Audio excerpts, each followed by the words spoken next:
All right, here with Fred Marcerou, good friend of mine. Yesterday we presented together for the first time for Real Movement. What did you think about yesterday? How did you find it?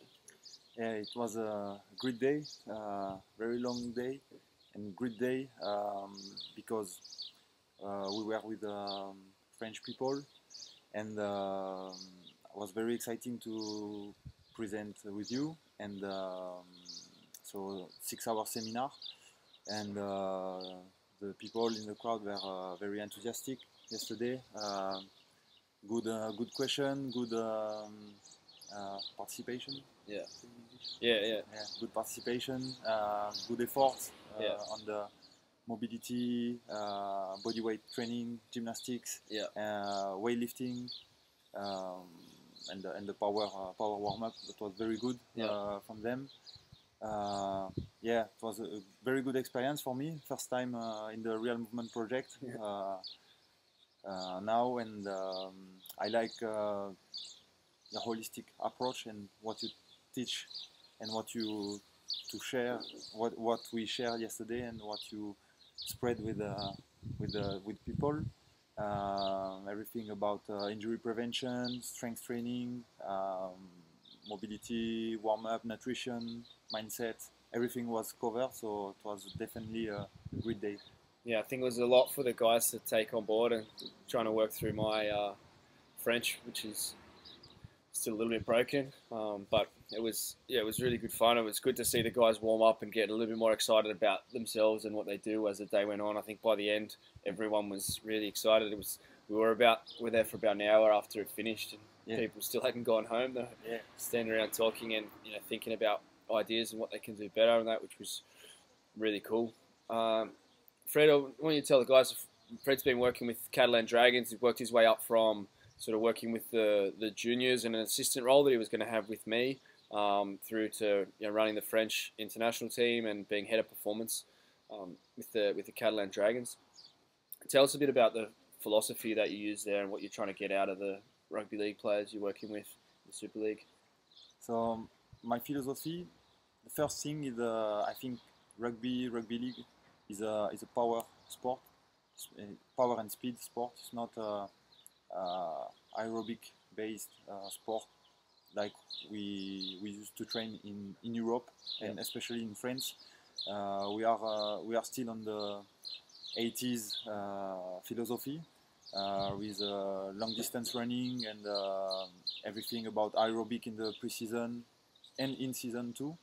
I would like to change this in France, so that's why I put my philosophy into my training. I prefer working a lot on strength development for the rugby league player, increasing the ratio, body weight and strength and power, developing speed, agility, footwork, because action during the game, the 1v1 is a very important action and can decide who wins the game. So the best player in the world are very good with their speed, power, agility, and can make the difference with this. So yeah, that's my philosophy. That's the first thing, the first pillar of my philosophy. The second is nutrition and lifestyle. I think it's very important because I think a lot of injury come from a poor lifestyle and poor nutrition and the poor performance come from poor lifestyle too. I think a lot. That's why I try to teach the player how to change their mind and about nutrition. It's a bit hard, especially in France, because nutrition is very big here, and we had a lot of habits about eating cereals at breakfast and not much protein in the morning and big meals with all the family. So everybody want to eat a lot and drink a lot, and that's one of the things I try to change. And I focus on sleeping patterns. I try to increase to give advice to the player. Yeah, that's how I train. Yep. I think at the moment. Yep. Fred's always, out there learning, educating himself, going to courses. Who have been some of the biggest influences on the way you do things? Um, After the university, I was not very happy with what I have learned at university, so I decided to stop my master degree and try to learn about myself. And so the first guy who influenced me was definitely Charles Poliquin, because he shared a lot on the internet, so it was easy to find good information from him on his website and from his books. So he was my first inspiration. During 2 years, I tried to learn everything about him, read every books, all his website, and he was my first influence. I'm still big about his ID, and I use some of his protocol to developing strengths. I like that, and I think players have a good result after that. Yeah, I like Christian Thibodeau, Joe DeFranco, Jim Bendler. DeFranco and Thibodeau more for power. I like this. Lisandro Araneda was definitely one of the big guys I've learned from. I went 1 month in Canada to learn and to train with him. He's very smart and very good about developing power and explosive strength. Yes, it's Lisandro Araneda. It's a Spanish name, but he's from Chile and now in Quebec. Yeah. How can people check out his stuff? Because it's someone that I recommend as well. He got me more excited about strength and power. Maybe the color of the plates influenced my my thoughts on him a little bit. The plates are not the same color system there, so it looked like they were lifting 20 kilos more than they actually were. But still the performances there are really high. So where there's obviously the YouTube videos. If you look up adrenaline, strength, power, like that kind of stuff, then you'll find it. But that's probably the best way to check it out is in just the YouTube clips. Yeah. And Lisandro is a very good coach. He can put the attitude in every session to lift, to raise the player or the athlete and the performance. Yeah. He's very good at that, and he's very smart. Yeah. Too. I've learned a lot about Emmanuel Lejar, which is a French strength coach, and maybe one of the smartest coach I've ever listened. I did one seminar, 5 hours with him. I was very impressed by his knowledge and how he implements his knowledge in training. I think he's not very famous in France, but that's he has to become famous. Who did he work with? Who does he work with? With athletes from track and field, especially shot put throwers and discus. Okay. He's good. He's ex weightlifter. Yep. So he has a 300 kilo deadlift. Good athlete too. Yeah. So Emmanuel Leger is definitely one of the best coach I've ever learned. Yep. You can, of course. Of course. You get it to the bottom of the list now. So, no, yeah. I think hopefully I gave you some confidence that you can see, well, if he can do it, then I can do it. I think that's probably what people get more from me, is that they see that it's just a matter of going through process continually, and eventually you'll get to where you want to be. I think that's the message that I want to help people to understand. And you get the technical side right enough, and then you get the mental side right. You can really make an impact. So, tell us a little bit more about your journey. Like people, a lot of guys out there would love to work with a professional team, and they think that's about luck or someone giving them a chance or whatever. But what is it really? What are the most important things to be able to get yourself to running a team, do you think, or for you? I think the first thing is knowledge. Yeah. You have to know your job and how to develop strength, power, speed, and everything about strength and conditioning. Yeah.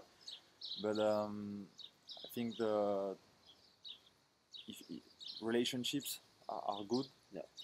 Are one of the biggest things too, and try to be better every day, be better than yesterday. Try to learn about every big coach in the world, every famous coach, people who have a lot of success in their area. Yeah. That's one of the things which is very important, and to develop your network. Yeah. Network with coach who are at the moment training with big athletes. Yeah. Yeah, that's What were the important too. jobs that you had or the roles that you had as a coach? Like, when was the first time you sort of coached? And then what was the process to where you are now? My first job was my internship for the university in Lesignan, because I was a player, rugby league player in this team, senior rugby league player, and I trained the under 19 for 1 year. It was a big experience for me. That's the local team here where Fred's from, Lesignan. And with young player, you can experiment everything. If you do some mistakes with them, not big mistakes, of course, but do some mistake, you can change and see how it works. After that, I worked with Montpellier for 4 years.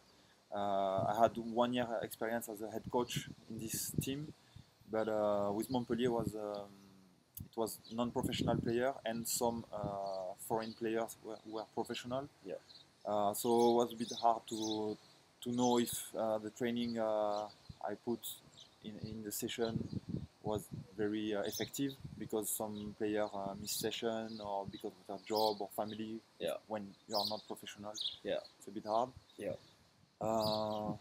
After working 4 years with Montpellier, I think, yeah, player loved what we did at training, and I had good feedback from them. I started to work for the Catalans as an assistant strength and conditioning coach. My biggest job was about rehabilitation with the professional squad, and my second job was with the Ambition Dragon, which was a selection of 10 players under 16 years old, and with juniors under 19 years old. So I started to work in a professional environment. It gave me confidence. I tried to put in my training what I did with Montpellier and with the under 16 before, with the young players. I had good feedbacks too from them and from the coach about improvement. Now 6 on the 10 players I had on Ambition Dragon are playing with under 19 now, so it's good. It's 60%. It's good. Hopefully there'll be some Super League players come from that. I think there'll be a couple. Hopefully, yeah. And my first experience with the professional squad was my biggest experience so far. Yeah. Because I work 1v1 with the injured player, and I like that. I like working with the whole group, but I like working 1v1 too. Yep. You can individualize more training and individualize in the session. Yep. If you can see player is not responding in the session, you can change. Yeah. Like this. Yeah. Yeah, I like that. Yeah. And you have time to develop what you want. If a player is injured on his lower body, you can develop upper body strength and power. Yeah. And have time for that. Yeah. Yeah. I think it's a great opportunity. Pat had the same opportunity and had a big influence on the Roosters. Pat Lane, working with the injured players, it's the best opportunity probably to develop strength and power in whatever's not injured, because you don't have all the other interference of conditioning. And it's a really good time, and that's why I wanted to bring Fred in. We overlapped about 2 months, and I was going to stay the next year to work with the Dragons and work together with Fred, but then the opportunity came up to work with the Roosters, and it was too good an opportunity to turn down. But I really saw Fred being important for that role, because he had that passion for strength and power, and that's the word, passion. Fred had passion from the start. I was really excited to work with him because I knew he loved strength and conditioning, and he'd just come back from Canada, where he invested a fair bit of time and money when he wasn't really probably making that much money to train with Lisandro Araneda. And that gave me the confidence that he was someone I wanted to work with, and that I would learn from him, and that he would be wanting to learn from me, and that we would progress and make a good unit. So that's what I was looking for when I was employing staff. A lot of people leave university unemployable for a number of reasons, and you can see more about how I think you can fix that if you're a graduate or if you're someone who's going through university. I'll sharing with you how to fix that in some of my other stuff. But yeah, I knew that Fred would. I was really confident that Fred would have a really positive impact, and he had an interview with Trent Robertson, and he could see the same. And we brought him onto the team, and yeah, he's gone from strength to strength. And I know it's just the beginning now. It's been a few years, but he's worked his way up with the juniors, and just through passion and through continuing to educate himself. Now he's got a network all over France, coaches that know him, and now more so in Australia as well. So if you're interested in getting over here, I'm sure Fred would be happy to have you along for some sessions. And you've got another connection now in France. And you talk for 2 hours with Pat Lane. They're both the same. They talk forever about conditioning. So that's what we're trying to do with a real movement community, with the mastermind. So the level 3 coaching community is bring people up, connect them, and help to improve the standards, continually improve the standards. So now you've met Fred, and you realise a little bit more of what this is about, how it works, and where you can go with it. So if you want to go there, go there. We're showing that you can do it for sure. So thanks for your time, Fred. Thank you.